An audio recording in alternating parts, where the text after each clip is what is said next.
Taskus minifirma tegevjuht Loorele Almaa. Ma olen finants- ja müügijuht Elisabeth Agabert. Me tuleme Pärnumaalt, me õpime Pärnu Kuninga tänava põhikoolis ja meie firma toimub Pärnu hariduskeskuses. Et meil on siis kleebitavad ja kinnitatavad taskud taaskasutatud teksataskutest. Et tihti ongi niimoodi, et paljudel riietel puuduvad taskud ja siis ongi võimalik endale näiteks tasku külge kleepida või vöö vahele panna või näiteks kottaskut kasutada ja polegi vaja suuri kotte kaasas kanda näiteks ainult telefoni või võtmete jaoks. Me müüme praegu peamiselt laatadel, aga varsti valime ka e-pood, kus on meie tooted osta.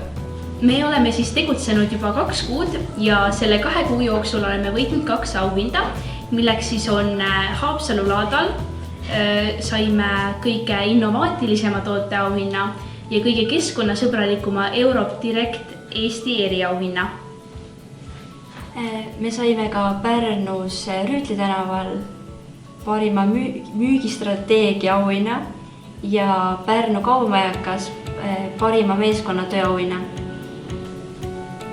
Et me räägime siis teile, kuidas meie oma õpilasfirmat alustasime. Et kõigepealt me pidime välja mõtlema nime ja muidugi ka toote.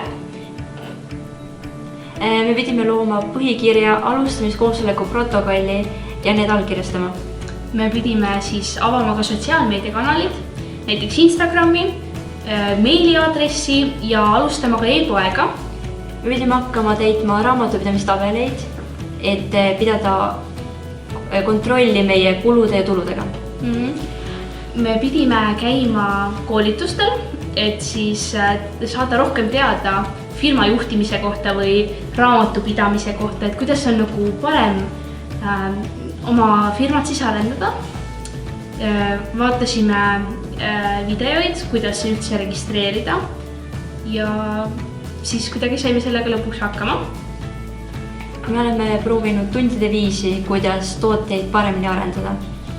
Korra isegi kaalusime keemikutega koostööd, sest et meil ei olnud enam ühtegi ideed, kuidas kleebitavaid taskuid kleepida. Siis ma tahaksin tänada ka meie partnereid. Esiteks voog.com e-poe platvorm, kus me saime oma e-poodi teha ja suur aitäh ka Omnivale, tänu kellele me saame oma e-poodi veel paremaks teha. Ja me oleme käinud siis ka pärast registreerimist paljudel laatadel, juba 4, 2 nädala jooksul.